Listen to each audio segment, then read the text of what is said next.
नमस्कार बच्चों, आप सभी का स्वागत है एक और वीडियो में। हमारा टॉपिक चल रहा है मैट्रिक्स और डिटर्मिनेंट। इससे पहले हम बेसिक मैट्रिक्स देख चुके हैं। डिटर्मिनेंट हम थोड़ा सा आइडिया ले चुके हैं कि कैसे डिटर्मिनेंट सॉल्व करना है, उसकी प्रॉपर्टीज क्या है, डिटर्मिनेंट क्या होता है। 2/2 का डिटर्मिनेंट सॉल्व करना हमने देखा, 3/3 का हमने देखा। अगर आपने नहीं देखा हो तो पीछे वाले वीडियो में जाके देख लें। अब हम आगे मैट्रिक्स के कुछ और टॉपिक उठाते हैं, ठीक है।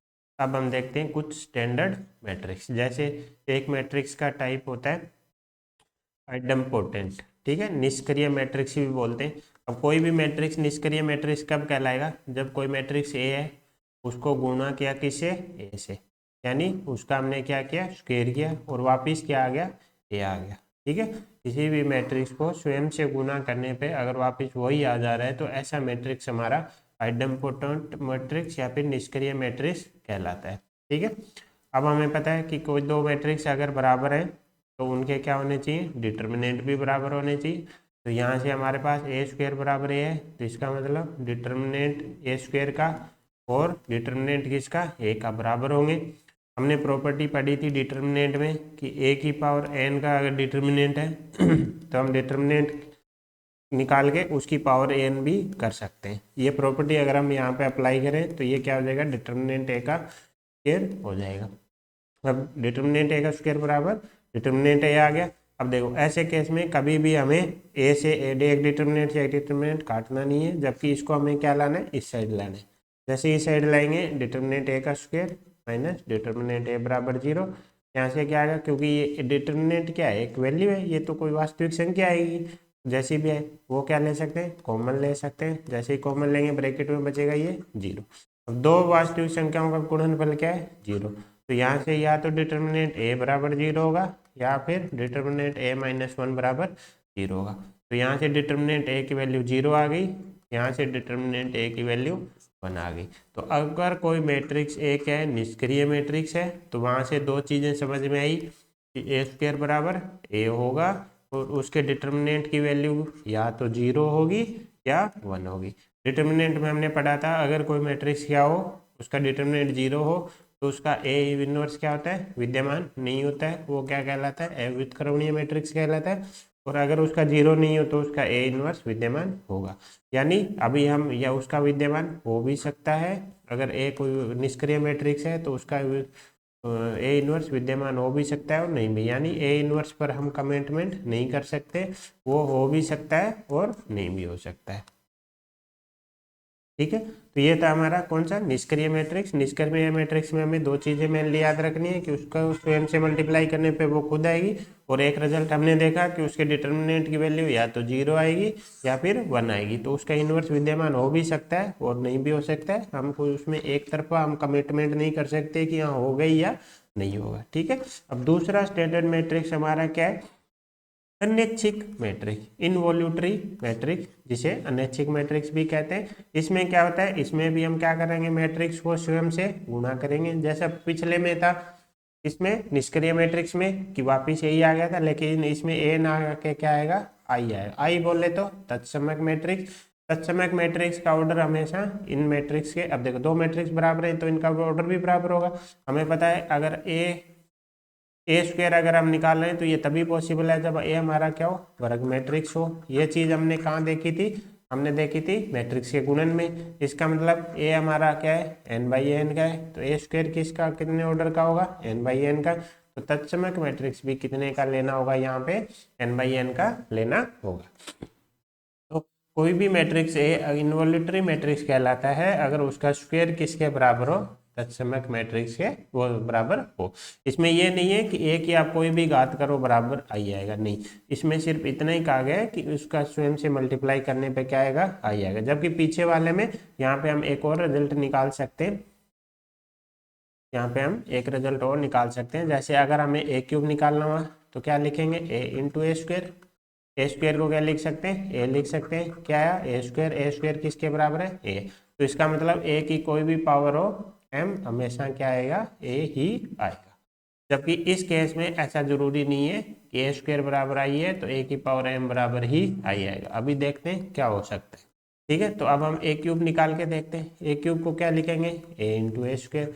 ए स्क्वायर को क्या लिखेंगे, आई लिखेंगे। क्यों, क्योंकि ये क्या है, एक अनैच्छिक मैट्रिक्स है, तो ए स्क्वायर बराबर आई है, तो बराबर क्या है, ए है। इसी प्रकार अगर हमने ए की पावर 4 किया तो हम क्या लिख सकते हैं, ए स्क्वायर इंटू ए स्क्वायर, इसको क्या लिख सकते हैं, आई इंटू आई, तो क्या आया, आई। इसका मतलब ए की पावर एम बराबर क्या आएगा, या तो आई आएगा या फिर ए आएगा। आई कब आएगा, जब एम आपका क्या हो, सम हो। ए कब आएगा, जब एम आपका विषम हो। यहाँ पे जैसे निष्क्रिय मैट्रिक्स में था कि ए की पावर एम बराबर हमेशा ही ए होगा, वैसा ही यहाँ पे नहीं है। यहाँ पे डिपेंड करेगा कि उसकी घात सम है तो तत्समक मैट्रिक्स आएगा, घात विषम है तो वो मैट्रिक्स स्वयं आएगा। इसमें हमें याद नहीं रखना है, बस प्रोसेस याद रखना, जरूरत पड़े तो हम निकाल लेंगे। बस अनैच्छिक मैट्रिक्स के नाम से इतना याद रखना है कि उसको स्वयं से गुणा करने पर हमें क्या मिलता है, तत्समक मैट्रिक्स मिलता है।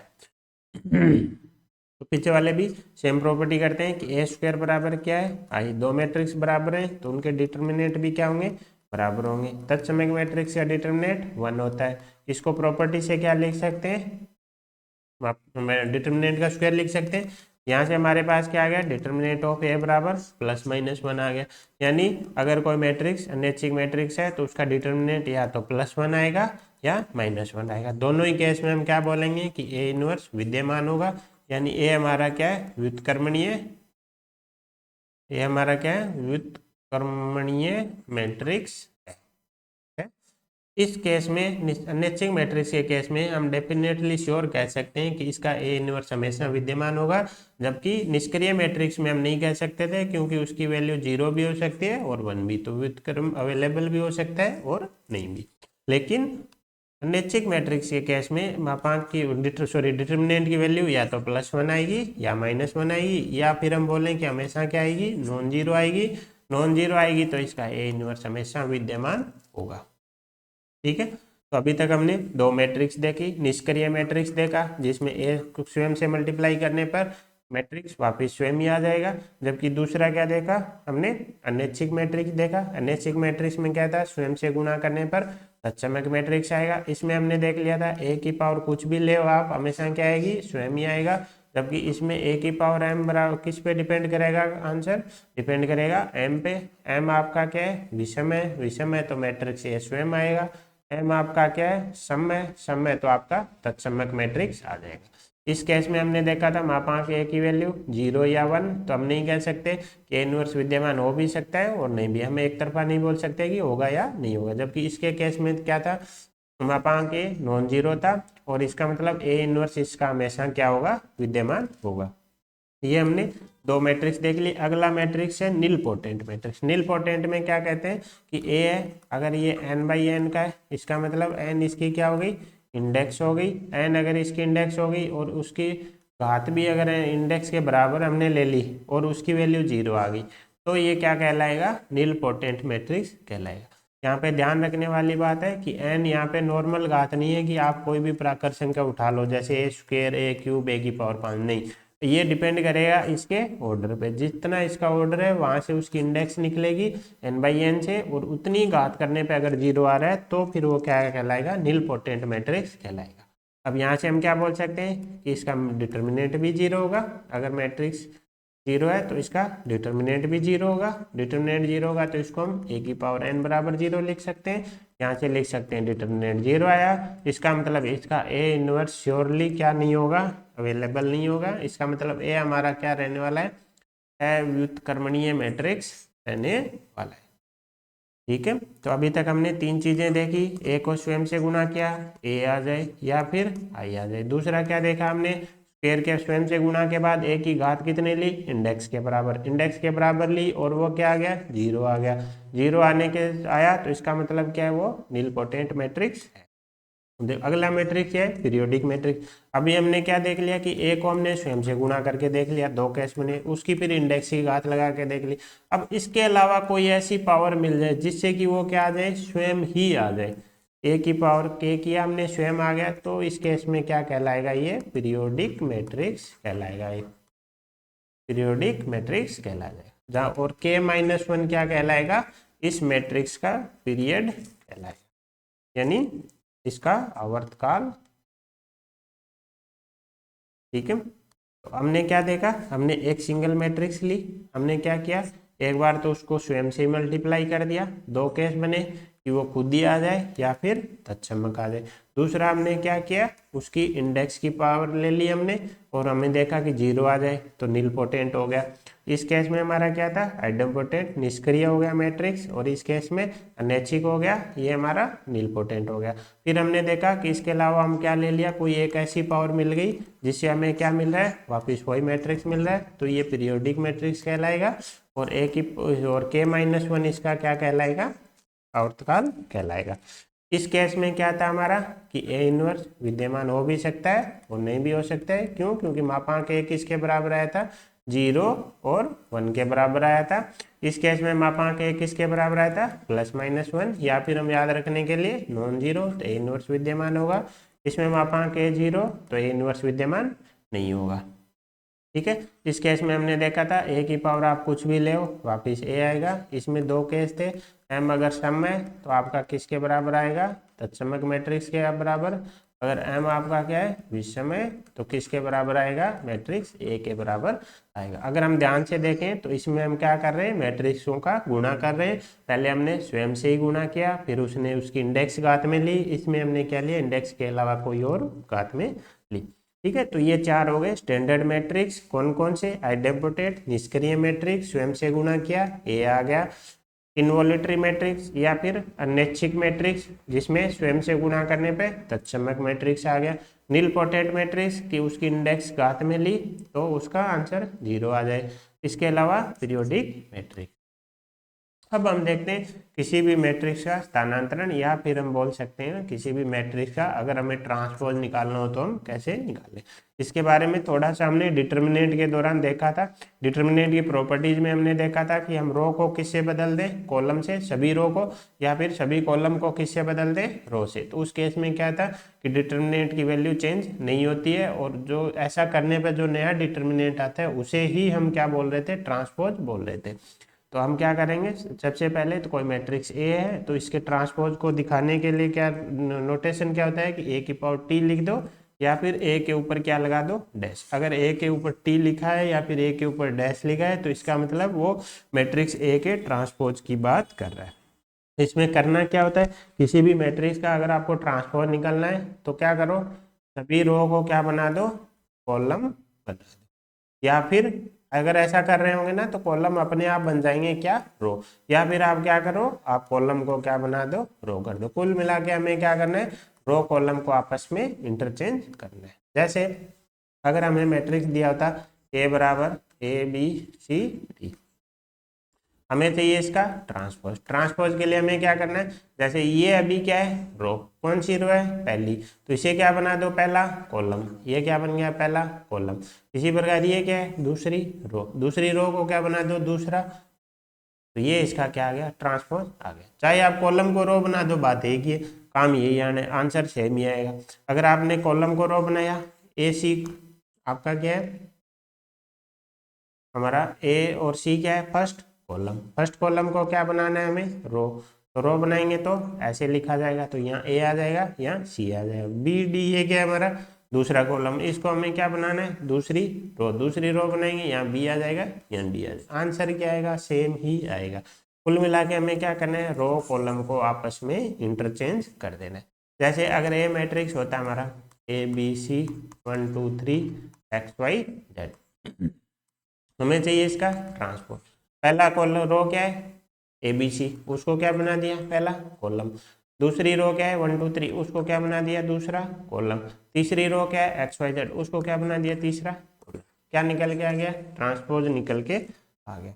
अगर हम जनरल टर्म में बात करें, अगर ए हमारा मैट्रिक्स था क्या, जिसमें अव्यय था AIJ और ऑर्डर था M क्रॉस N। अब यहाँ पे ध्यान रखने वाली बात है, रो क्या बन गए, कॉलम, यानी रो की संख्या थी वो अब किसके बराबर होगी, कॉलम की संख्या के। इसका मतलब ऑर्डर भी आपस में क्या हो जाएगा, चेंज हो जाएगा।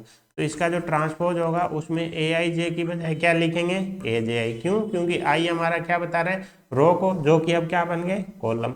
J किसको बना रहा है, कॉलम को, जो कि क्या बन गए, रो। अब यहाँ पे क्या थी हमारी, M रो, अब रो बन गए सारे कॉलम, तो M यहाँ आएगा। N क्या थे हमारे, कॉलम, कॉलम क्या बन गए, रो, तो ऑर्डर भी क्या होगा, चेंज हो जाएगा। जैसे 1/2 का होता, इसका मतलब क्या हुआ, हमारे पास एक रो थी, तो हमारे पास कॉलम थे। हमने रो को क्या बना दिया, कॉलम। कितने कॉलम बन गए, एक कॉलम। दो कॉलम थे, दोनों कॉलम को क्या बना दिया, रो। तो नए मैट्रिक्स में रो कितनी आ गई, दो। तो ऑर्डर क्या हो जाएगा, 2 × 1। क्यों ऑर्डर क्या लिखते हैं हम, रो इंटू कॉलम से दर्शाते हैं।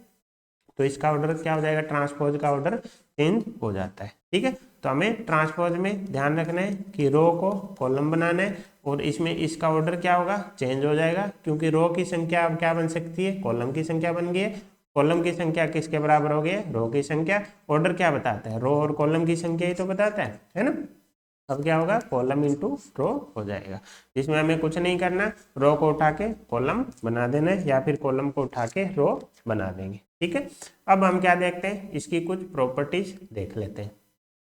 ठीक है, किसकी, ट्रांसपोज की प्रॉपर्टीज देख लेते हैं। जैसे अगर मैंने ए का ट्रांसपोज निकाला और दोबारा ट्रांसपोज निकाला, रो को पहले क्या बनाया, कॉलम, कॉलम को क्या बनाया, रो। ये क्या आ गया, ए का ट्रांसपोज। अब इसका दोबारा ट्रांसपोज चाहिए, तो कॉलम को क्या बना देंगे, वापिस रो। कॉलम को रो बनाने और रो को कॉलम बना देंगे। तो देख रहे हैं कि वापिस क्या आ गया, सेमी मैट्रिक्स आ गया। रो रो ही रह गई, कॉलम कॉलम ही रह गया। तो इसका मतलब क्या आएगा, मैट्रिक्स ए ही वापिस आ जाएगा, है ना। हमने क्या किया, पहले रो को कॉलम बनाया, फिर वापस कॉलम को रो बना दिया, तो कुछ चेंज हुआ नहीं, सेम क्या आ गया, वापस मैट्रिक्स ही। और ये एक डिटर्मिनेंट में हम देख चुके हैं कि रो और कॉलम को आपस में चेंज करने पे डिटर्मिनेंट पे कोई फर्क नहीं पड़ता। इसका मतलब ए के ट्रांसपोज का जो डिटर्मिनेंट है वो ए के डिटर्मिनेंट के बराबर ही होगा। इसके अलावा अगर हमें मिल जाए के इंटू ए का ट्रांसपोज। अब हमें पता है ट्रांसपोज में हम क्या करते हैं, रो एंड कॉलम को आपस में इंटरचेंज करते हैं, कांस्टेंट से हमें कोई फर्क नहीं पड़ता है। तो आपका कांस्टेंट क्या होगा, बाहर आ जाएगा, इसको कोई फर्क ही नहीं पड़ेगा, क्योंकि हम कोई डिटर्मिनेंट वगैरह तो निकाल नहीं रहे, हम तो क्या कर रहे हैं, रो कॉलम को आपस में चेंज कर रहे हैं, है ना। इसी प्रकार अगर दो मैट्रिक्स दी गई हो किसमें, प्लस में, और उनका ट्रांसपोज चाहिए, तो हम आसानी से निकाल सकते हैं। आप ये क्या होगा, डिस्ट्रीब्यूट हो जाएगा। बहुत ही इंपॉर्टेंट प्रॉपर्टी है, प्लस के केस में कोई दिक्कत नहीं है। लेकिन दिक्कत कब आएगी, जब क्या हो, दो मैट्रिक्स क्या हो, मल्टीप्लाई में, तो क्या होगा, ये ट्रांसपोज इन पे डिस्ट्रीब्यूट हो जाएगा। लेकिन ध्यान देने वाली बात है, यहाँ पे ए डॉट बी है, तो यहाँ पे क्या आएगा, बी डॉट ए आ जाएगा। क्यों, इसका कारण अभी देखते हैं। देखो, अब अगर इसने दे रखा है ए डॉट बी का ट्रांसपोज, इसका मतलब ए डॉट बी आपका क्या है, पॉसिबल रहा होगा। तो इसका ऑर्डर ले लेते हैं, जैसे ए का ऑर्डर ले लेते हैं एम इंटू पी, बी का ऑर्डर ले लेते हैं पी इंटू एन। तभी तो ए डॉट बी पॉसिबल रहा होगा, है ना, क्योंकि पहले में क्या होनी चाहिए, कॉलम की संख्या, दूसरे में रो की संख्या के बराबर होनी चाहिए, तभी ए डॉट बी रहा होगा। तो जैसे ही हमने एम क्रॉस पी हमने ऑर्डर मान लिया, अब ए डॉट बी हमारा क्या हुआ, हमारा निकल जाएगा। तो ए डॉट बी निकालेंगे, तो इसका ऑर्डर क्या आ जाएगा, एम इंटू एन आ जाएगा। तो इसके ट्रांसपोज का ऑर्डर क्या आ जाएगा, एन इंटू एम आ जाएगा। अब ध्यान देने वाली बात है, जैसे ही ए का ट्रांसपोज किया, क्या आ गया, M into P. M into क्या आ गया, सॉरी एम इंटू पी तो था ही, क्या आ गया, पी इंटू एम आ गया। बी का ट्रांसपोज किया, पी इंटू एन था, ऑर्डर क्या हो जाएगा, एन इंटू पी। अगर अब हमने वापिस कर दिया ए का ट्रांसपोज इंटू बी का ट्रांसपोज, देखते हैं क्या ये पॉसिबल है। तो हम देख पा रहे हैं कि इसमें रो और कॉलम की संख्या दोनों में बराबर नहीं है, तो ये संभव ही नहीं है। इसका मतलब ये संभव कब हो सकता है, जब हम बी का ट्रांसपोज क्या कर दें, ए के ट्रांसपोज से। क्यों, क्योंकि बी के ट्रांसपोज में क्या है, एन इंटू पी ऑर्डर, ए के ट्रांसपोज का ऑर्डर क्या है, पी इंटू एम। तो इसमें पहले में पंक्तियों कॉलम की संख्या, दूसरे में पंक्तियों की संख्या के बराबर है, तो ये पॉसिबल होगा। क्योंकि हम रो और कॉलम को आपस में चेंज कर देते हैं इसमें, तो हमारा ऑर्डर चेंज हो जाता है। और हम क्या देखते हैं कि इनको भी फिर गुणन में आपस में चेंज करना पड़ेगा, तभी ये पॉसिबल होगा। क्योंकि ये दोनों बराबर करने के लिए ये पॉसिबल तो होना चाहिए गुणन, A transpose into B transpose, तो क्या पॉसिबल ही नहीं होगा हर बार। केवल तभी पॉसिबल होगा जब दोनों के ऑर्डर क्या हो, बिल्कुल बराबर हो। लेकिन इसका उल्टा, बी का ट्रांसपोज इंटू ए का ट्रांसपोज हमेशा पॉसिबल होगा, अगर ए डॉट बी आपका पॉसिबल है तो। ठीक है, ये होगी गुणन की प्रॉपर्टी। इसके अलावा अगर कभी भी हमें मिल जाए ए की पावर के इंटू इसका ट्रांसपोज, तो घात से इसको कोई फर्क नहीं पड़ता, क्या होगी, बाहर आ जाएगी। पावर से इसको कोई फर्क नहीं पड़ता, हमें तो क्या करना है, कॉलम और रो आपस में चेंज करने। आप बाद में गुणा कर लो, पहले उल्टा कर लो। ठीक है, तो गुणन वाले में हमें ध्यान रखना, ये क्या होगा, चेंज हो जाएगा। ठीक है, अब हम देख लेते हैं, इस पे एक क्वेश्चन लगा लेते हैं ट्रांसपोज पे। जेईई मेन 2023 का क्वेश्चन है। ठीक है, क्वेश्चन में क्या दे रखा है हमें, एक मैट्रिक्स पी दे रखी है, एक मैट्रिक्स ए दे रखा है, क्यू बराबर दे रखा है पी ए इंटू पी का ट्रांसपोज। क्वेश्चन में अगेन एक गुणनफल दे रखा है और इसमें पूछा है 2a प्लस बी, कुल मिला के हमें क्या चाहिए, ये चाहिए, और इसकी तुलना करके हमें क्या आ जाएंगी, ए बी सी डी की वैल्यू आएंगी, पुट करेंगे आंसर आ जाएगा। कुल मिला के हमें क्या चाहिए, ये चीज चाहिए। ऐसे क्वेश्चन में हमें कभी भी इसको सोल्व करने पे ध्यान नहीं देना है, हमें डायरेक्ट किस पे अटैक करना है, जिसमें बड़ी सी घात दे रखी हो। जहां जहां बड़ी घात आएगी वहां कुछ न कुछ क्या बनेगी, सिमेट्री बनेगी, और हमारा क्वेश्चन क्या होने वाला है, आसान होने वाला है। अब क्वेश्चन में अगर इसमें हम ध्यान से देखें तो हमें क्यू की पावर 2007 के बारे में पूछ रहा है ये, लेकिन क्यू 2007 निकालने से पहले हमें क्यू क्वेश्चन में दे रखा है, तो हमें क्या निकालना पड़ेगा, क्यू स्क्वायर निकालना पड़ेगा, तभी तो हम 2007 तक पहुंच पाएंगे। तो सबसे पहले तो हम क्यू स्क्वायर निकाल के देखते हैं। क्यू बराबर क्वेश्चन में क्या दे रखा है, पी ए इंटू पी का ट्रांसपोज। जैसे क्यू स्क्वायर करेंगे क्या हो जाएगा, क्यू इंटू क्यू, तो क्यू बराबर क्या है, पी ए इंटू पी का ट्रांसपोज इंटू क्यू बराबर वापस पी ए इंटू पी का ट्रांसपोज। क्यों कंफ्यूज नहीं होना है, क्यू की जगह पी इंटू पी का ट्रांसपोज लिखा है। ठीक है, अब यहाँ पे कुछ न कुछ सिमेट्री बनेगी, हम एक बार कोशिश करते हैं P इंटू पी के ट्रांसपोज का गुणनफल निकालने की। ठीक है, जैसे ही ये निकालेंगे कुछ न कुछ सिमेट्री हमें निकल के आएगी। तो √3/2 इंटू 1/2 माइनस का 1/2 और √3/2। तो सबसे पहले तो हमें क्या चाहिए, इसका ट्रांसपोज चाहिए, तो सबसे पहले इसका ट्रांसपोज निकाल लेते हैं। ट्रांसपोज में क्या करना है, ये जो रो थी, ये रो फर्स्ट रो हमारी क्या बन जाएगी, फर्स्ट कॉलम बन जाएगा, सेकंड रो हमारी क्या बन जाएगी, सेकंड कॉलम बन जाएगा। अब हमें इन दोनों का क्या निकालना है, गुणनफल निकाल। तो दो मैट्रिक्स का गुणनफल निकालना तो हम ऑलरेडी सीख चुके हैं, दोनों का वर्ग मैट्रिक्स है, तो गुणनफल तो आना ही आना है, गुणनफल तो पॉसिबल है। तो गुणनफल में क्या है, इसकी पहली रो फर्स्ट कॉलम से गुना हो जाएगी, √3/2 से मल्टीप्लाई हो गया, कितना देगा 3/4, 1/2 इंटू 1/2 प्लस क्या आ जाएगा 1/4। सेकेंड रो इसके लिए क्या करेंगे, फर्स्ट रो सेकेंड कॉलम, तो फर्स्ट रो सेकेंड कॉलम से मल्टीप्लाई करेंगे तो माइनस का √3/4 आ जाएगा, और सॉरी माइनस, हाँ माइनस का √3/4 और प्लस का √3/4 आ जाएगा। इसी प्रकार इस अवयव के लिए ये कौन सी में, दूसरी रो फर्स्ट कॉलम में, तो इसकी दूसरी रो उठाएंगे और इसका फर्स्ट कॉलम उठाएंगे, दोनों को क्या कर देंगे, मल्टीप्लाई कर देंगे। तो √3/2 माइनस 1/2 से मल्टीप्लाई होके √3/4, √3/2 प्लस 1/2 से मल्टीप्लाई होके प्लस का √3। ये हुआ कौन से पे है, सेकेंड रो सेकेंड कॉलम, तो सेकेंड कॉलम से मल्टीप्लाई करेंगे तो 1/4 आ जाएगा प्लस 3/4। इसको अगर ध्यान से देखें तो ये हमारा बन गया 1, है ना, ये बन गया 0 0 1। ध्यान से देखें तो क्या आ गया, आई। तत्समक मैट्रिक्स ऐसे क्वेश्चन में कहीं न कहीं जरूर बनेगा, क्योंकि इसके बिना ये क्वेश्चन आसान होने ही वाला नहीं है, अदरवाइज तो कैलकुलेशन करते ही रह जाएंगे। जैसे P इंटू पी का ट्रांसपोज क्या बना, आई, तो जो क्यू स्क्वायर था हमारा वो क्या बन गया, P इंटू ए, P इंटू पी की पावर T इंटू इसकी जगह पूरे की जगह क्या रख देंगे, आई रख देंगे। आगे क्या बच गया, A इंटू पी का ट्रांसपोज। देखो आई का तो कोई फर्क पड़ता नहीं, A इंटू आई ए आएगा, ए से मल्टीप्लाई होकर क्या बन जाएगा, ए का स्क्वायर बन जाएगा।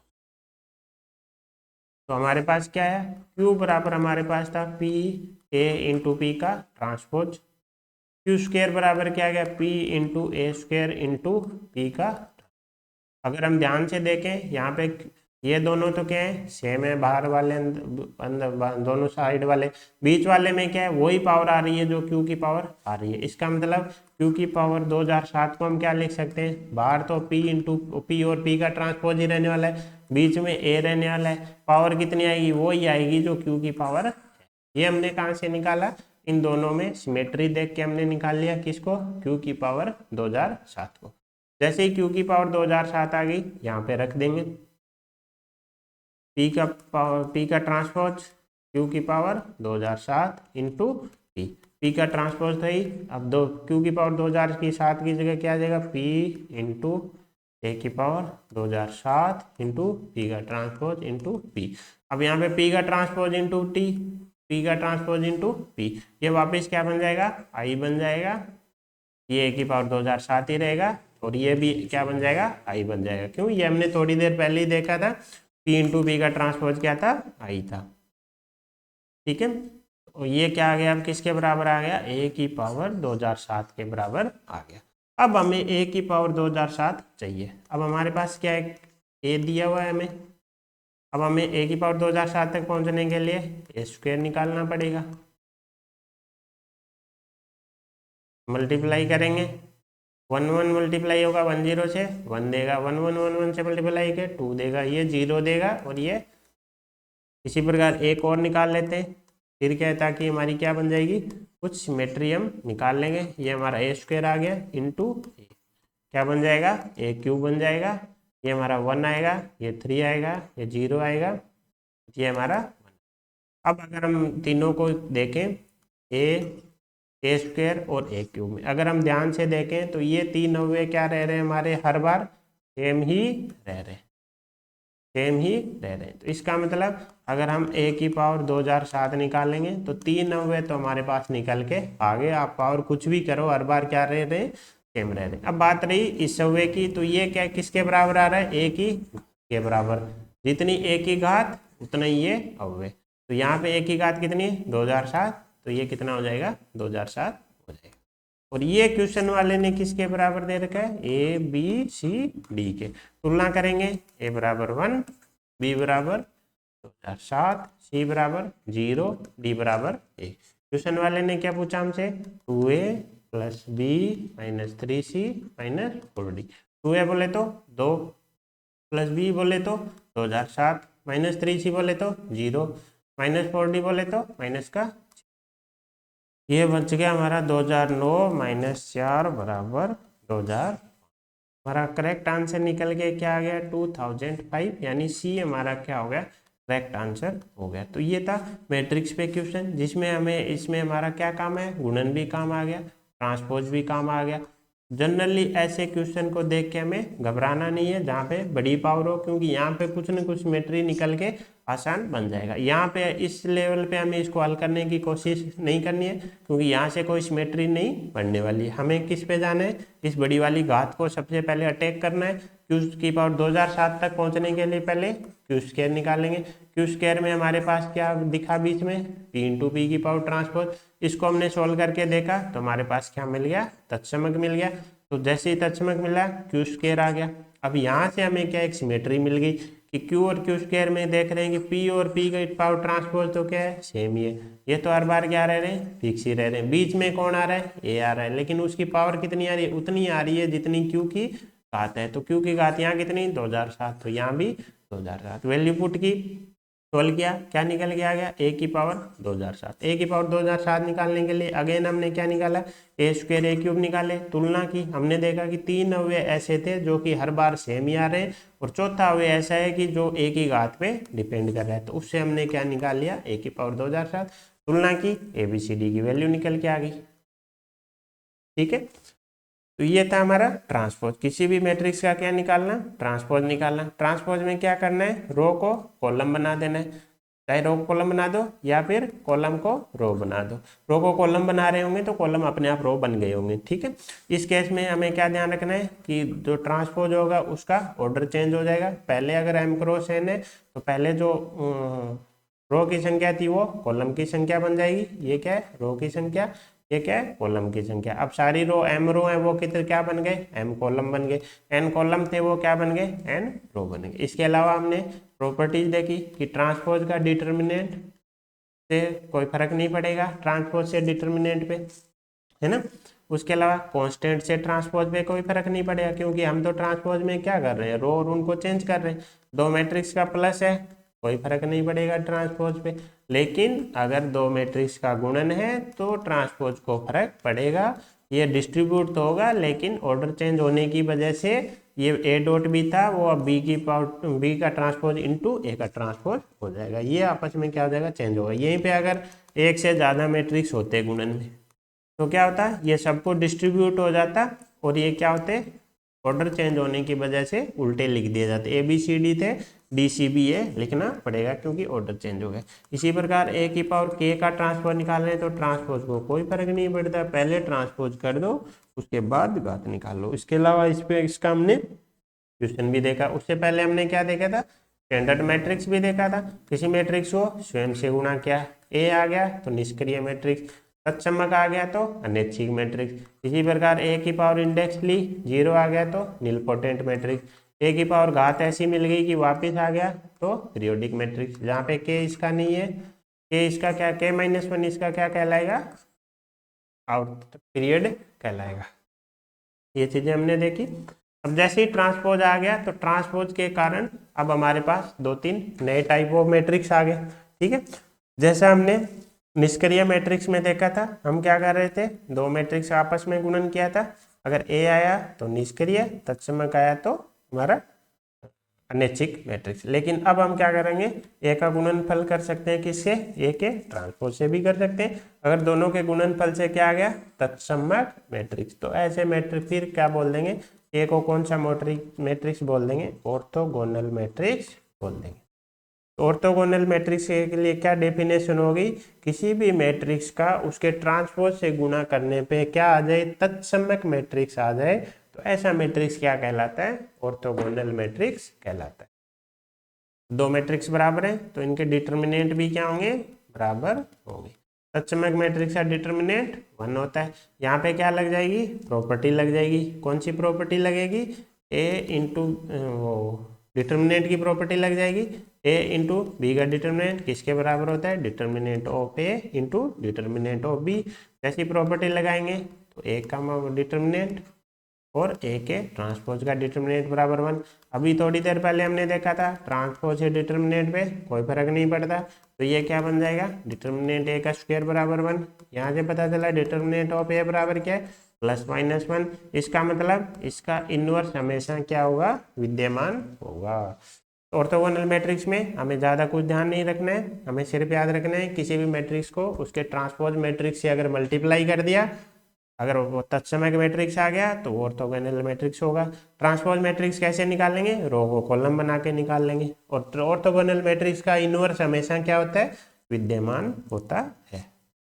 ठीक है, अब क्वेश्चन में कभी ये भी हमें जरूरत पड़ सकती है, क्वेश्चन में दे दिया जाए ऑर्थोगोनल मैट्रिक्स है, ए दिया ना गया, तो यहाँ से हमारे पास दिमाग में एक चीज आ जानी चाहिए कि मापांक ऑफ ए बराबर +- होगा और a इंटू ए की पावर t बराबर आई होगा। ये दो चीजें हमारे दिमाग में क्लिक कर जानी चाहिए ऑर्थोगोनल नाम देखते ही, जिससे इसको ये हम क्वेश्चन में, ताकि हमारे लिए कहीं काम आए। ठीक है, जिससे हमारा क्वेश्चन जो रिक्वायरमेंट है वो फुलफिल हो जाए। ठीक है, ये था। अभी हमने ऑर्थोगोनल में क्या किया, ए को मल्टीप्लाई किया किससे, ए के ट्रांसपोज से। अब एक केस क्या बन सकता है कि ए का ट्रांसपोज किया, देखा वापस वही आ गया। अगर ए के ट्रांसपोज करने से वापस वही मैट्रिक्स आ जाता है तो ऐसे मैट्रिक्स को हम क्या बोलते हैं, सिमेट्रिक मैट्रिक्स बोलते हैं। अब ए के ट्रांसपोज में हम क्या कर रहे थे, हम कर रहे थे ए आई जे को किससे रिप्लेस कर रहे थे, ए जे आई से। अरे ये दोनों बराबर है, इसका मतलब ए आई जे बराबर क्या है, ए जे आई है। ठीक है, तो सममित मैट्रिक्स का मतलब है ए आई जे बराबर ए जे। इसका मतलब A12 किसके बराबर होगा, A21 के। A13 किसके बराबर होगा, A31 के। A31 तो ये 32 किसके बराबर होगा, A23 के। या फिर हम बोले मैट्रिक्स में जैसे हम लिखते हैं A11 A12 A13 A21 A22 A23 A31 A32 A33। अगर ये मैट्रिक्स ट्रांसपोज है तो ये वाला A21 किसके बराबर होगा, A12 के बराबर होगा। A31 किसके बराबर होगा, A13 के बराबर। क्यों, क्योंकि ए आई जे बराबर क्या है, ए जे। इसी प्रकार A32 किसके बराबर होगा, A23 के बराबर होगा। इसलिए हमें अगर कभी हमें जरूरत पड़ जाए कि हमें 3/3 का मैट्रिक्स मानना है और क्वेश्चन में दे दे क्या कि सममित मैट्रिक्स है, तो हम क्या करेंगे, नो अवे नहीं मानेंगे, हम 3 तो डायगोनल वाले मानेंगे और 3 इनमें से ये मान लेंगे। जैसे इनमें से 3 मानेंगे ये तो अपने आप आ जाएंगे। क्यों, क्योंकि ये इनके बराबर होने वाले हैं। तो ऐसा मैट्रिक्स अगर हमें मानना पड़े तो हम क्या मानेंगे, A B C अब जैसे ही मान सम्मित बोला तो यहाँ पे क्या आएगा, बी आएगा, ये वाला वे ही इधर आएगा। क्यों? क्योंकि A12 किसके बराबर होगा, A21 के। हमें A21 चाहिए, ये किसके बराबर होगा, 12 के। ये हमें मानना पड़ेगा। ABCD इसको E मान लेते हैं। जैसे इसको C माना, ये C आ गया। जैसे ये E है तो ये E आ जाएगा, इसको F। जैसे ही हमें सम्मित मैट्रिक्स दे दिया तो हमारे पास अब अननोन अव्यय 9 नहीं रहेंगे, क्योंकि ये 3 अव्यय हमें पता है अपर ट्राइंगल वाले किसके बराबर होंगे, लोअर ट्राइंगल के बराबर होंगे। तो 3 इसमें से कम हो जाएंगे, हमारे पास सिर्फ अननोन अव्यय क्या बचेंगे, 6 बचेंगे। जैसा इस केस में ABCDEF, क्योंकि हमें पता है सम्मित के केस में AIJ बराबर क्या होता है, AJI होता है। अगर इसका उल्टा हो गया कि ट्रांसपोज किया और क्या आ गया, माइनस का ही, उस केस में क्या होगा, हमारा सम्मित ना होके क्या हो जाएगा, विषम सम्मित मैट्रिक्स। ठीक है। अब यहाँ पे कुछ अच्छी चीज निकल के आएगी। हमने क्या बोला कि अगर ऐसा है तो AIJ बराबर क्या आएगा, माइनस का AJI होना चाहिए। AIJ बराबर माइनस का AJI होना चाहिए। ठीक है।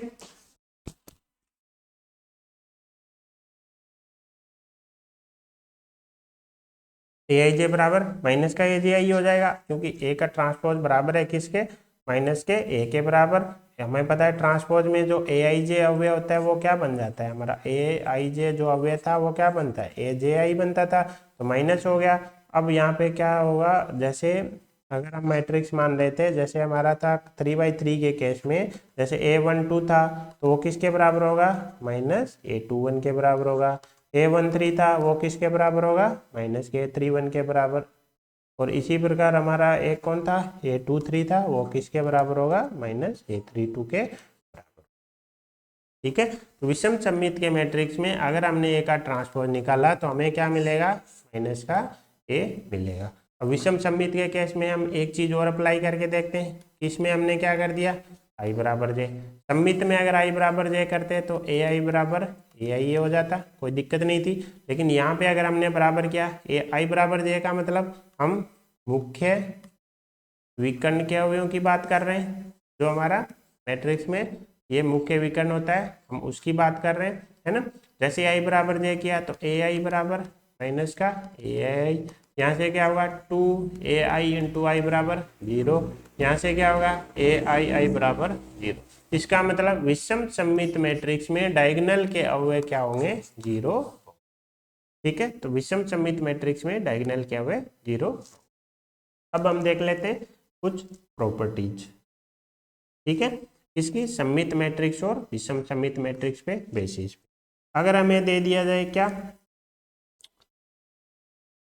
अब हम अब देखते हैं कि हम अगर हमारे पास दिया हो A+A का ट्रांसपोज, अब हमें चेक करना है कि ये मैट्रिक्स सम्मित है या विषम सम्मित है। तो कोई भी मैट्रिक्स को सम्मित है या विषम सम्मित है चेक करने के लिए उसका क्या निकालेंगे, ट्रांसपोज निकालेंगे। चेक करेंगे कि वो खुद के बराबर आ रहा है या उसके माइनस के बराबर आ रहा है। खुद के बराबर आ रहा है तो सम्मित हो जाएगा, माइनस के बराबर आ रहा है तो विषम सम्मित हो जाएगा।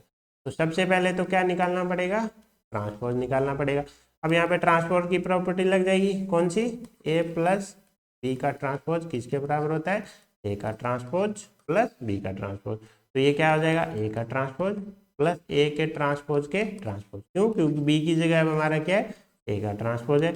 ये किसके बराबर है, ये तो A का ट्रांसपोज ही रहेगा। लेकिन यहाँ पे फिर प्रॉपर्टी लगेगी, A का 2 बार ट्रांसपोज निकालने पे क्या आएगा, वापिस A आएगा। तो वापिस हमारा क्या आ गया, सेम मैट्रिक्स आ गया। सेम मैट्रिक्स आ गया इसका मतलब ये क्या है, सम्मित मैट्रिक्स है। इसका मतलब A+A की पावर T हमारा, सॉरी A का ट्रांसपोज क्या हमारा सम्मित मैट्रिक्स है। इसी प्रकार हम दूसरा देखते हैं कि A का ट्रांसपोज, इसको चेक करना है, इसका ट्रांसपोज लेंगे, क्या आ जाएगा, A का ट्रांसपोज माइनस A के ट्रांसपोज का ट्रांसपोज। ये बन गया A का ट्रांसपोज, ये बन गया -A। अगर ध्यान से देखें तो इसमें से माइनस कॉमन ले लेंगे, तो अगर ध्यान से देखें तो वापिस यही मैट्रिक्स आ गया, लेकिन किसके साथ है, माइनस के साथ। इसका मतलब A का ट्रांसपोज हमेशा क्या होता है, विषम सम्मित मैट्रिक्स। हमने दो चीजें देखी कि A+A का ट्रांसपोज सम्मित मैट्रिक्स होता है, A-A का ट्रांसपोज विषम सममित मैट्रिक्स होता है। यहाँ से हम एक चीज बता सकते हैं कि अगर हमें कोई भी मैट्रिक्स ए दे दिया जाए तो उसको हम सममित मैट्रिक्स और विषम सममित मैट्रिक्स के योग के रूप में लिख सकते हैं। कैसे देखते हैं। ए है, इसको क्या लिख सकते हैं, 1/2 इंटू 2a लिख सकते हैं। 1/2 को बाहर रखा, ए 2a को a प्लस ए लिख सकते हैं। अब ए को हमने ए का ट्रांसपोज दे दिया और यहाँ पे क्या कर दिया, इसको माइनस कर दिया। ए का ट्रांसपोज प्लस किया, ए का ट्रांसपोज माइनस किया। इसको क्या कर देंगे, 1/2 बाहर रखा, ए प्लस ए का ट्रांसपोज प्लस 1/2 बाहर रखा, ए माइनस ए का ट्रांसपोज। अब 1/2 तो कांस्टेंट है, उससे कोई फर्क नहीं पड़ता, लेकिन ए प्लस ए का ट्रांसपोज क्या है, हमारा सममित मैट्रिक्स है, प्लस ये हमारा क्या है, विषम सममित मैट्रिक्स है। हम क्या कर सकते हैं, किसी भी दिए गए मैट्रिक्स को सममित और विषम सममित मैट्रिक्स के सम के रूप में लिख सकते हैं। ठीक है। इसी प्रकार अगर हम देखें, हमें जरूरत पड़ जाए कभी चेक करने की a इंटू ए का ट्रांसपोज, इसको हमें चेक करना है कि सममित है विषम सममित है। हम क्या करेंगे, पूरे का ट्रांसपोज लेके चेक करेंगे। हमें पता है मल्टीप्लाई में क्या होगा, चेंज हो जाएगा, ट्रांसपोज डिस्ट्रीब्यूट तो होगा ही, लेकिन a इंटू बी क्या बन जाएगा, b इंटू ए बन जाएगा। अब ए ट्रांसपोज बाद में था, ये पहले आ जाएगा। ए के ट्रांसपोज का ट्रांसपोज लिया, वापिस ये आ गया। ये ए का ट्रांसपोज हमने देखा, वापिस क्या आ गया, सेम आ गया। इसका मतलब ये भी क्या है, हमारा सममित मैट्रिक्स है। वैसे हम चेक कर सकते हैं, है ना। इसी प्रकार अगर आपको चेक करना पड़ जाए सेम ए का ट्रांसपोज इंटू ए के लिए, तो जब भी सममित विषम सममित हो, सबसे पहले ट्रांसपोज निकालना है। अब यहाँ पे क्या होगा, ट्रांसपोज डिस्ट्रीब्यूट तो होगा, लेकिन ऑर्डर चेंज आ जाएगा। ए का ट्रांसपोज पहले है, वो बाद में चला जाएगा, बाद वाला पहले आ जाएगा। तो ये आ गया ए का ट्रांसपोज इंटू ए, तो ये भी हमारा क्या आ गया, सममित मैट्रिक्स।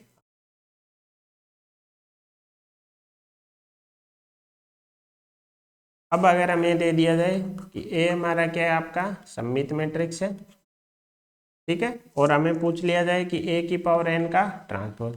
अब हमें पता है घात बाहर चली जाएगी, ट्रांसपोज अंदर आ जाएगा। सममित का मतलब क्या हो गया कि इसका ट्रांसपोज करने पे वापस क्या आएगा, ए आएगा। तो ये क्या आ जाएगा, ए की पावर एन के बराबर आ जाएगा। अगर ए सममित मैट्रिक्स है तो ए की पावर एन का ट्रांसपोज किसके बराबर आ जाएगा, ए की पावर एन के बराबर आ जाएगा। ठीक है, तो इसका मतलब घात में भी ये चीज अप्लाई हो जाती है। ए सममित है तो ए की पावर एन भी क्या होगा, सममित होगा। जहाँ पे एन क्या है, कोई आपकी प्राकृतिक संख्या है। इसका मतलब ए अगर सममित है, ए की पावर एम भी हमारा क्या होगा, सममित होगा। ठीक है, इसके अलावा अगर हम देखें, अगर ए हमारा क्या है, सममित ना हो के क्या हो, विषम सममित हो। ए अगर हमारा क्या होता, विषम सममित मैट्रिक्स होता।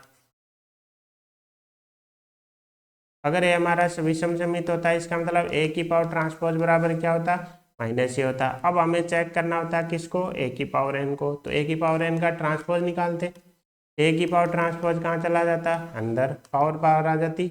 ए की ट्रांसपोज की जगह माइनस ए आ जाएगा, माइनस को अलग कर दिया। अब ये किस पे डिपेंड करेगा, एन पे। इसका मतलब ए की पावर एन ट्रांसपोज बराबर क्या होगा, अगर आपका एन क्या है, समय तो ये -1 प्लस बन जाएगा, क्या आएगा, ए की पावर एन। अगर एन आपका क्या है, विषम, तो ये माइनस देगा और क्या आएगा, माइनस ए की पावर एन। सम हुआ तो ए की पावर एन का ट्रांसपोज ए की पावर एन के बराबर, तो क्या आ गया, सममित आ गया। अगर विषम है तो ए की पावर एन का ट्रांसपोज माइनस ए एन के बराबर, इसका मतलब विषम सममित आ गया। याद रखने की जरूरत नहीं है, हमें क्या याद रखना है, प्रोसेस याद रखना है कि सममित विषम सममित निकालना हो, हम क्या निकालेंगे, डायरेक्ट ट्रांसपोज निकालेंगे। ठीक है, ट्रांसपोज निकालने पे मैट्रिक्स अगर सेम आ गया तो इसका मतलब सममित है, माइनस के साथ है तो विषम सममित है, कुछ भी नहीं है तो कुछ भी नहीं है, वो ऐसा तो होगा नहीं, कुछ नहीं कुछ आएगा। ठीक है, ये क्या, ए का ट्रांसपोज निकाला। ठीक है, अगर वो ना तो ए आ रहा है ना ही माइनस ए आ रहा है, तो ना तो वो सममित है ना ही हमारा विषम सममित है। इसके अलावा हमने क्या देखा कि a प्लस ए की पावर टी हमेशा सममित होता है, a माइनस ए की पावर ट्रांसपोज हमेशा विषम सममित होता है। a की पावर n का अगर सममित a सममित है तो a की पावर n भी सममित होगा, लेकिन अगर a विषम है सममित है तो डिपेंड करेगा किस पे, इसकी घात पे। अगर घात सम है तो वो सममित आएगा, घात विषम है तो विषम सममित आएगा। अब हम देख लेते हैं कुछ इसके क्वेश्चन किस पे, सममित और विषम सममित के बेसिस पे। ठीक है, तो इसमें एक तो ट्रांसपोज की प्रॉपर्टी हमें ध्यान से याद रखनी है जो कि हमारे बहुत ही काम आने वाली है। उसमें स्पेशली गुणनफल वाली, कि उसमें गुणनफल में ट्रांसपोज डिस्ट्रीब्यूट तो होगा लेकिन गुणनफल का ऑर्डर भी बदल जाएगा। ए बी से मल्टीप्लाई हो रहा था, बी ए से मल्टीप्लाई होगा। क्यों? क्योंकि हम रो कॉलम को आपस में बदल देते हैं और गुणनफल में हमें देखना होता है कि पहले में रो की संख्या, पहले में कॉलम की संख्या, दूसरे में रो की संख्या के बराबर होनी चाहिए, इसलिए वो हमें बदलना पड़ेगा, अदरवाइज वो गुणनफल संभव नहीं होगा। अब हम क्वेश्चन देखते हैं। क्वेश्चन में क्या बोल रहा है, एक समुच्चय दे रखा है जिसमें 0 से लेके 9 तक कुल कितनी संख्याएं होगी, 10 संख्याएं। ठीक है, सभी प्रविष्टियों के साथ कोटि 3 के, तो 3 कोटि का मतलब 3 बाई 3 का हमें बनाना है, क्या अव्यय मैट्रिक्स बनानी है, और कैसे, सममित बनाने। अब देखो ये क्या बोला है, 3 बाई 3 के आपको सममित अव्यय बनाने, लेकिन नंबर कहाँ से लेने, यहाँ से लेने। तो सबसे पहले मैंने सममित बताते टाइम भी आपको बताया था कि सममित का मतलब क्या हो गया, ए आई जे बराबर ए जे आई। इसका मतलब हमारे पास 3 बाई 3 का अव्यय बनाना है, तो हमारे पास 9 अननोन अव्यय नहीं है, हमें सिर्फ कितने अव्यय चुनने, 6 ही अव्यय चुनने, 6 ही अव्यय चुनने। वो हमने देखा था अभी कि अगर हमारा ए बी सी है तो ये बी होते ही A12 बी होते ही A21 बी अपने आप हो जाएगा, A13 सी होते ही A31 सी अपने आप हो जाएगा। इसको डी ले लिया, इसको ई ले लिया, ई हमारा क्या, A23 अगर ई है तो A32 अपने आप ई बन जाएगा, ये हमारा एफ। कुल मिला के ये हमारा एक सममित अव्यय हमने मान लिया, हमने सममित वाली कंडीशन यहाँ पे अप्लाई कर दी। हमने देखा हमारे पास A B C D E F 6 क्या है हमारे पास, अननोन है, ये 6 अव्यय हमें भरने, लेकिन हमारे पास कितनी संख्याएं अवेलेबल है, 10 संख्याएं अवेलेबल है, 10 में से हमें 6 चुननी। अब ये किसका क्वेश्चन हो गया, परमुटेशन कॉम्बिनेशन का, क्रमचय संचय का। हमारे पास क्या है, एक थैली है जिसमें 10 अव्यय, हमें क्या चाहिए, 6 अव्यय चाहिए। 6 अव्यय के लिए हम क्या करेंगे, अब देखो यहाँ पे अगर रिपीटेशन अलाउ नहीं होता, क्वेश्चन में नहीं दिया है, तो हम क्या मान के चलेंगे कि रिपीटेशन अलाउ है। अगर रिपीटेशन अलाउ है तो हम क्या करेंगे, 10 में से हमें क्या चाहिए, ए चुनना है, तो 10 में से कोई एक चुनने के तरीके 10 C1, 10 में से फिर बी चुनना है तो 10 C1, 10 में से कोई एक सी चुनना है तो 10 C1, क्योंकि 10 में से एक चुनना है, हर बार चुनने के तरीके कितने 10। इसी प्रकार डी को चुनना है तो 10 अवेलेबल है, 10 में से कोई एक ले लो। ई चुनना है तो 10 C1, एफ चुनना है तो 10 C1, ये आ जाएगा 10 की पावर 6। क्यों? क्योंकि देखो ये अगर ए बनाना है तो हमें क्या करना पड़ेगा, ए चुने, देन बी चुने, देन सी चुने, देन डी चुने, देन ई चुने और देन एफ चुने, यही होगा। हमें 1 बाई 1 करके एफ चुनना है। हमारे पास एक थैला है, उस समुच्चय उसमें 10 अव्यय हैं, 10 संख्याओं में से हमें क्या करना है, एक बार ए चुनना है। अब देखो पूरा बनाने के लिए हमें सभी चुनने पड़ेंगे, इसलिए हमने क्या किया, बीच में देन यूज किया, हमने या यूज नहीं किया। या यूज करेंगे, एक अव्यय चुन लिया ए, तो क्या वो समुच्चय थोड़ी, वो मैट्रिक्स थोड़ी बन जाएगा। हमें क्या है, A B C D F सभी चुनने, इसलिए हमने देन यूज किया। देन का यूज मत करना, क्रमचय संचय में आपने पढ़ा हुआ क्या, मल्टीप्लाई। या यूज करते तो हम क्या यूज करते, प्लस। अब देखो ए चुनना है मतलब एक अव्यय चुनना है, किस में से, 10 में से। 10 में से एक चुनने का तरीका 10 C1। बी चुनना है, बी चुनने का मतलब एक अव्यय चाहिए, 10 में से एक संख्या चाहिए। सी चुनने के लिए 10 में से एक संख्या चाहिए। डी चुनने का मतलब 10 में से एक चुन लो। ई चुनने का मतलब 10 में से एक। एफ चुनने का मतलब 10 में से एक। लेकिन हम देन यूज कर रहे हैं, यानी एंड आएगा। एंड का मतलब सारों को क्या करना पड़ेगा, मल्टीप्लाई करना पड़ेगा। ये 10 into 10 into 10 into 10 into 10 into 10, ये बन गया 10 की पावर 6। आंसर क्या आ जाएगा, 10 की पावर 6, बी करेक्ट आंसर आ जाएगा। इसमें अगर हमें कहीं पे कंफ्यूजन हो कि भाई रिपीटेशन के बारे में कुछ दिया नहीं है ना, अगर किसी को, ये तो हमने क्या माना है कि रिपीटेशन अलाउ है। अगर ये बोल देता कि रिपीटेशन नॉट अलाउड, तो हम क्या करते हैं, सबसे पहले ए को चुनते, 10 में से एक चुन लिया। अब बी चुनना है, लेकिन जो ए के लिए चुना जा चुका है वो अब नहीं ले सकते, तो अपने पास ऑप्शन क्या बचे, सिर्फ 9 बचे। जैसे मान लो 1 को चुन लेते हैं तो पीछे 9 ही संख्याएं बचती बी के लिए। फिर क्या करते हैं, बची हुई संख्याओं में से एक चुनना है। अब ए और बी चुने जा चुके हैं, 10 में से 2 संख्याएं तो ए और बी को लॉट हो चुकी हैं, पीछे कितनी बची 8। तो अगली बार 8 में से एक चुनना पड़ेगा। जैसे ही 3 चुन ली, बची कितनी 7, तो 7 में से एक। अगली बार बची 6, डी के लिए कितनी, ए बी सी डी, ई के लिए कितनी बची, सिर्फ 6 बची, तो 6 में से एक चुन लो।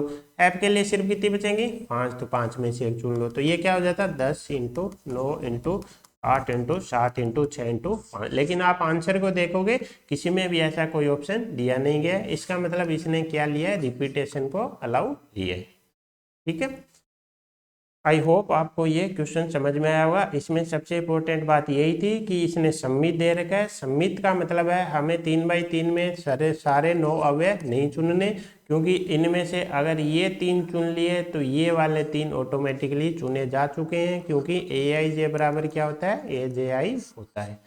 इनमें से 6 को नहीं चुनना, हमें सिर्फ कितनों को चुनना है, 3 को। और 3 कौन से, विकर्ण वाले, सिर्फ 6 हुए चुनने। हर बार 10 अवेलेबल हैं, 10 में से एक चुनने का तरीका 10C1, और प्रत्येक अवयव चुना जाएगा तभी हमारा अवयव बनेगा, इसलिए हमने सबको क्या किया, मल्टीप्लाई किया। अब देखते हैं अगला क्वेश्चन, जेईई मेन 2023 का ही क्वेश्चन है, सम्मित और असम्मित पे ही क्वेश्चन है। ठीक है, ये बोल रहा है एबीसी 3/3 के मैट्रिक्स है, ए को क्या दे रखा है, सम्मित। ए का ट्रांसपोज किसके बराबर हो जाएगा, ए के बराबर। बी और सी को क्या दे रखा है, विषम सम्मित, तो बी का ट्रांसपोज माइनस की बी के बराबर, सी का ट्रांसपोज माइनस सी के बराबर।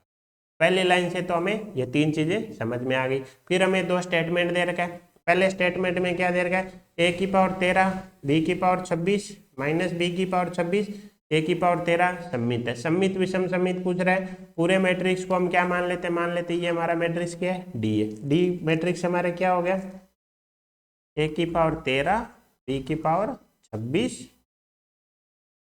और माइनस बी की पावर 26 और ए की पावर 13।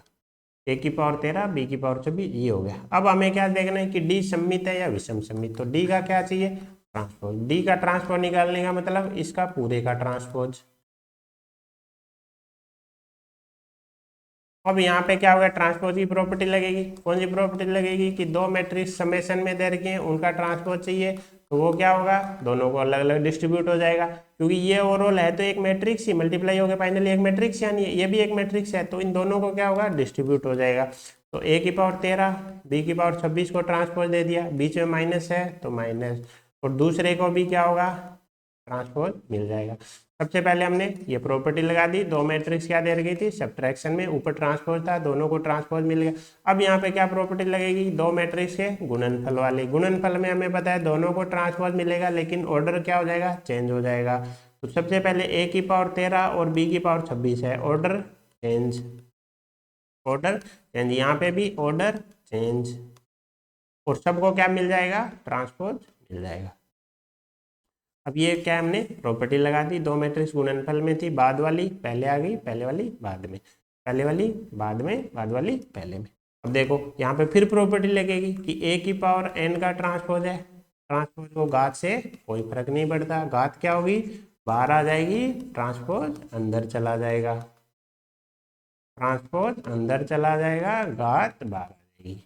अब हमें पता है बी क्या था, विषम सम्मित, तो बी का ट्रांसपोज किसके बराबर होगा, माइनस बी के बराबर। ए का ट्रांसपोज ए के बराबर, ये हमने पहले ही देख लिया, ये ए का ट्रांसपोज ये माइनस बी का के बराबर हो जाएगा। अब हमें पता है ऊपर पावर 26 है, तो माइनस का कोई फर्क रहेगा नहीं, ये क्या बचेगा, बी की पावर 26, ए की पावर 13 है, ए की पावर 13 है, माइनस हमें पता है ऊपर पावर 26 है, तो 26 उसको एडजस्ट कर जाएगी। क्या ये वापस डी आ गया, क्या नहीं है, ध्यान से देखें तो ये क्या है हमारा, माइनस का डी निकल के आ गया, माइनस का डी निकल के आ गया। तो डी का ट्रांसपोज किसके बराबर निकल के आ गया, माइनस डी के बराबर।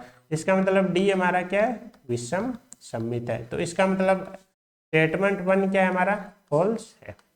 अब बात करते हैं दूसरे स्टेटमेंट की। दूसरे स्टेटमेंट में भी एक मैट्रिक्स दे रखा है, मान लेते हैं मैट्रिक्स क्या है, ये मैट्रिक्स क्या दे रखा है, ए की पावर 26 दे रखी है, सी की पावर 13 दे रखी है, माइनस में क्या दे रखा है, ए की पावर 26 और सी की पावर 13, माइनस सी की पावर 13 ए की पावर 26, सी की पावर 13 ए की पावर 26। सम्मित विषम सम्मित देखने के लिए ट्रांसपोज लगा देंगे, तो पूरे पे क्या आ जाएगा, ट्रांसपोज आ जाएगा। जैसे ही ऊपर ट्रांसपोज हो गया, सबसे पहले समेशन या माइनस को डिस्ट्रीब्यूट हो जाएगा, तो कुछ नहीं करना है, ये तो दोनों को ट्रांसपोज मिल जाएगा, बीच में जो साइन है वो का वो रहेगा, पहली प्रॉपर्टी लागू होगी। अब गुणनफल वाली लगेगी, लेकिन गुणनफल वाली में बताया हमें ऑर्डर चेंज हो जाएगा, सी की पावर 13 पहले आ जाएगा, ए की पावर 26 बाद में, यहाँ पे भी ए की पावर 26 पहले और सी की पावर 13 बाद में। अब हमें पता है घात अंदर बाहर आ जाएगी, ट्रांसपोज अंदर चला जाएगा। अब सी का ट्रांसपोज किसके बराबर है, माइनस सी के बराबर, ए का ट्रांसपोज ए के बराबर, ए का ट्रांसपोज ए के बराबर, ये माइनस सी के बराबर, लेकिन ऊपर घात क्या है माइनस में, तो माइनस बाहर आएगा इस बार, तो माइनस की सी की पावर 13 ए की पावर 26, यहाँ से माइनस आएगा, ये माइनस मिलके प्लस बन जाएगा, ए की पावर 26 सी की पावर 13। अगर हम ध्यान से देखें तो ये हमारा वापिस क्या आ गया, ई आ गया। इसका मतलब जो सेकंड स्टेटमेंट में दिया गया है वो हमारा क्या है, सममित मैट्रिक्स है। तो स्टेटमेंट दूसरा क्या बोल रहा है, सममित है, इसका मतलब ये फॉल्स आया, ये हमारा ट्रू आया।